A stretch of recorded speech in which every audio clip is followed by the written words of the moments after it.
ಪರಿವಾರದ ಮತ್ತು ಭಾರತೀಯ ಜನತಾ ಪಕ್ಷದ ಸೈದ್ಧಾಂತಿಕವನ್ನು ಕಟ್ಟಿ ಬೆಳೆಸಿದಂಥ ಊರು ದಕ್ಷಿಣ ಕನ್ನಡದಲ್ಲಿ ಯಾವುದು ಕೇಳಿದ್ರೆ ಅದು ಪುತ್ತೂರು ಅಂತೇಳಿ ನಾನು ಮಾತ್ರ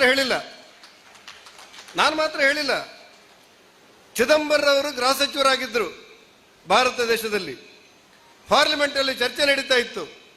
ವಿಪಕ್ಷದ ಕಡೆಯಿಂದ ಬಂದಂಥ ಮಾತುಗಳನ್ನು ಕೇಳಿದ ಅವತ್ತಿನ ಕೇಂದ್ರ ಗೃಹ ಮಂತ್ರಿ ಆಗಿರುವ ಚಿದಂಬರಂ ಹೇಳ್ತಾರೆ, ನಿಮ್ಮ ಅಜೆಂಡಾ ಏನು ಅಂತ ನಮಗೆ ಗೊತ್ತಿದೆ, ಪುತ್ತೂರಿನಲ್ಲಿ ಮಾಡಿರುವಂಥ ಮೀಟಿಂಗ್ ನಿಮ್ಮ ಅಜೆಂಡಾ ಅಂತ ನನಗೆ ಅರ್ಥ ಆಗಿದೆ ಅಂತ ಹೇಳಿ ಲೋಕಸಭೆಯಲ್ಲಿ ಪುತ್ತೂರನ್ನು ಉಲ್ಲೇಖ ಮಾಡ್ತಾರೆ ಗೃಹ ಮಂತ್ರಿ ಚಿದಂಬರಂ ಅವರು. ಅಂದ್ರೆ ಇಡೀ ಭಾರತಕ್ಕೆ ಕೊಟ್ಟಿರುವಂತ ನಿರ್ಣಯಗಳನ್ನು ಕೊಟ್ಟಿರುವಂತ ಪುತ್ತೂರು ಕಳೆದ ಚುನಾವಣೆಯಲ್ಲಿ ಸೋತಾಗ ನಮಗೆಲ್ಲ ಸಂಕಟ ಆಗುವ ಸಹಜ. ಅದು ಪುತ್ತೂರಲ್ಲಿ ಸೋಲ್ತು ಒಬ್ಬ ಶಾಸಕ ಸೋಲ್ತಾನೆ ಅಂತೇಳಿ ಅಲ್ಲ, ಒಂದು ಶಾಸನಸಭೆ ಸೋಲ್ತಾನೆ ಅಂತೇಳಿ ಅಲ್ಲ, ಪುತ್ತೂರಿನಂತ ಬಿಜೆಪಿಯ ಗಂಡು ಮೆಟ್ಟಿನ ನೆಲದಲ್ಲಿ ಭಾರತೀಯ ಜನತಾ ಪಕ್ಷ ಸೋತು ಹೋಯ್ತಲ್ಲ ಅನ್ನುವಂಥ ಸಂಕಟ ಬರೇ ಪುತ್ತೂರವರಿಗೆ ಮಾತ್ರ ಅಲ್ಲ, ಎಲ್ರಿಗೂ ಇತ್ತು. ಆದರೆ ಇವತ್ತು ವಿಜಯೇಂದ್ರ ಅವರು ಮಹಾಲಿಂಗೇಶ್ವರ ದೇವಸ್ಥಾನದ ಪ್ರಸಾದವನ್ನು ತಗೊಳ್ಳುವಾಗ ಆಶೀರ್ವಾದ ಮಾಡ್ತಾ ಹೇಳ್ತಾ ಇದ್ರು ಪುರೋಹಿತರು, ಸದಾನಂದ ಗೌಡ್ರ ಎದುರೆ, ನಳಿನ್ ಕುಮಾರ್ ಎದುರೆ, ಸತೀಶ್ ಗುಂಪಾಲ್ನ ಎದುರೆ, ಚೌಟರ್ ಎದುರು ಹೇಳ್ತಾ ಇದ್ರು, ನೀವು ರಾಜ್ಯ ಅಧ್ಯಕ್ಷರಾಗಿ ಇವತ್ತು ಬಂದಿದ್ದೀರಿ ಪುತ್ತೂರು ಮಹಾಲಿಂಗೇಶ್ವರನಿಗೆ ದೇವಸ್ಥಾನಕ್ಕೆ, ನಮ್ಮ ಆಶೀರ್ವಾದದ ಮೂಲಕ ಭಾರತೀಯ ಜನತಾ ಪಕ್ಷ ಮತ್ತೊಮ್ಮೆ ಕರ್ನಾಟಕದಲ್ಲಿ ನಿಮ್ಮ ನೇತೃತ್ವದಲ್ಲಿ ಅಧಿಕಾರಕ್ಕೆ ಬರುತ್ತೆ ಅನ್ನುವಂಥ ಮಾತುಗಳನ್ನ ಹೇಳಿದ್ರು. ಆ ಮಾತು ಹೃದಯಕ್ಕೆ ಸಂತೋಷವಾಗುತ್ತೆ ಮತ್ತು ಅದು ಇಚ್ಛಾಶಕ್ತಿ ಆಗುತ್ತೆ ಕಾರ್ಯಕರ್ತರದ್ದು. ಕರ್ನಾಟಕದಲ್ಲಿ ರಾಜಕಾರಣದ ಪರಿಸ್ಥಿತಿ ಹೇಗಾಗಿದೆ? ಪುತ್ತೂರಿನ ರಾಜಬೀದಿಯಲ್ಲಿ ಭಾರತೀಯ ಜನತಾ ಪಕ್ಷದ ಕಾರ್ಯಕರ್ತರು ಅಟಲ್ಜಿ ಅವರಿಗೆ ಜಯವಾಗಲಿ, ಭಾರತ್ ಮಾತಾ ಕಿ ಜೈ ಅಂದಾಗ ಕರ್ನಾಟಕ ರಾಜ್ಯದ ಇವತ್ತಿನ ರಾಜಕಾರಣದ ಸ್ಥಿತಿಯನ್ನು ಒಂದ್ಸಾರಿ ನೆನಪು ಮಾಡಿಕೊಳ್ಳಿ. ರಾಷ್ಟ್ರಭಕ್ತ ಕೆಂಗಲ್ ಹನುಮಂತಯ್ಯನವರು ವಿಧಾನಸೌಧವನ್ನು ಕಟ್ಟಿದ್ರು ಅಂತ ಕೇಳಿದೆವು ನಾವು.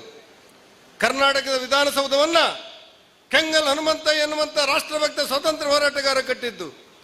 ಸಿದ್ದರಾಮಯ್ಯನವರ ಕಾಲದಲ್ಲಿ ವಿಧಾನಸೌಧ ಒಳಗೆ ಕುಳಿತು ಕಾಂಗ್ರೆಸ್ಸಿನ ನೇತೃತ್ವ ಪಾಕಿಸ್ತಾನಕ್ಕೆ ಜೈ ಅಂತಲ್ಲ. ಯಾರ ನೇತೃತ್ವ?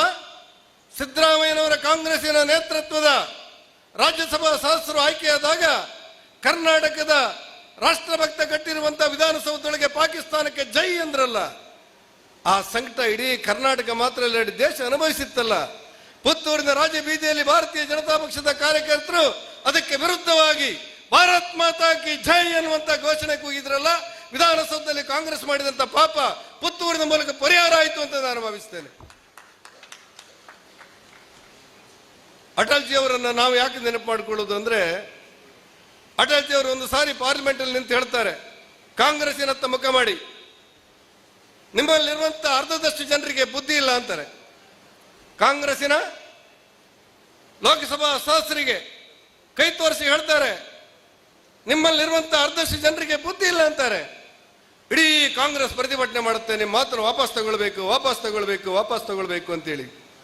ಎಲ್ಲವನ್ನು ಕೇಳಿದಂತ ಅಟಲ್ ಬಿಹಾರಿ ವಾಜಪೇಯಿ ಅವರು, ಆಯ್ತು ನಾನು ಹೇಳಿದ ಮಾತನ್ನು ವಾಪಸ್ ತಗೊಳ್ತೇನೆ, ನಿಮ್ಮಲ್ಲಿ ಅರ್ಧದಷ್ಟು ಜನರಿಗೆ ಬುದ್ಧಿ ಇದೆ ಅಂತ ನಾನು ಒಪ್ಕೊಳ್ತೇನೆ ಅಂತಾರೆ.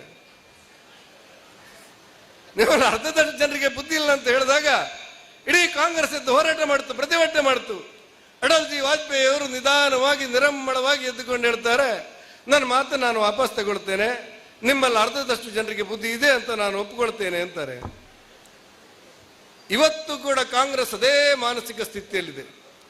ಅದೇ ಮಾನಸಿಕ ಸ್ಥಿತಿಯಲ್ಲಿ ಅಟಲ್ ಬಿಹಾರಿ ವಾಜಪೇಯಿ ಅವರು ಅವರ ಕಾಲದಲ್ಲಿ ಅನಿಸಿತ್ತವರಿಗೆ 370 ರದ್ದು ಮಾಡ್ತೇವೆ ಅಂತ ಅಟಲ್ಜಿ ಅವರಿಗೆ ಅನಿಸಿತ್ತು. ಪೌರತ್ವ ತಿದ್ದುಪಡಿ ಕಾಯ್ದೆಯನ್ನು ತರ್ತೇವೆ ಅಂತ ಅಟಲ್ಜಿ ಅವರಿಗೆ ಅನಿಸಿತ್ತು.